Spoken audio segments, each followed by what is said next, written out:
কথা শেষ হওয়ার পর থেকেই দর্শকদের একটাই প্রশ্ন ছিল, কবে আবার ছোট পর্দায় ফিরবেন সুস্মিতা দে।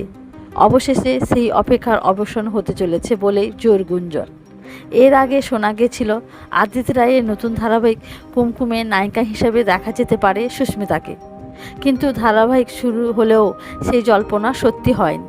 এরপর থেকে অভিনেত্রীর নতুন প্রজেক্ট নিয়ে কৌতূহল আরও বেড়ে গিয়েছিল অনুরাগীদের মধ্যে। এবার টেলিপাড়ার খবর, প্রযোজক স্নেহাশিস চক্রবর্তীর ব্লুজ প্রোডাকশনের নতুন একটা ধারাবাহিকে মুখ্য চরিত্রে দেখা যেতে পারে সুস্মিতাকে। সূত্রের দাবি, অভিনেত্রীর সঙ্গে প্রাথমিক কথাবার্তা অনেকটা এগিয়েও গেছে, যদিও চ্যানেল বা প্রযোজনা সংস্থার পক্ষ থেকে এখনও কোনো আনুষ্ঠানিক ঘোষণা করা হয়নি।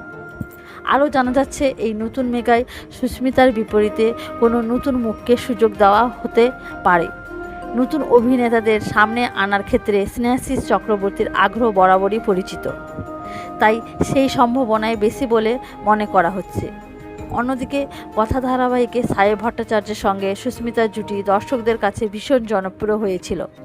ব্যক্তিগত সম্পর্ক নিয়েও তাদের নাম বারবার চর্চায় এসেছে, ফলে স্বাভাবিকভাবেই অনেকেই আবার সাহেব সুস্মিতাকে একসঙ্গে দেখতে চাইছেন। আপাতত সেই সম্ভাবনা খুব একটা নয় বলেই খবর। বাংলা টেলিভিশনে একের পর এক নতুন ধারাবাহিক আসার প্রস্তুতি চলেছে।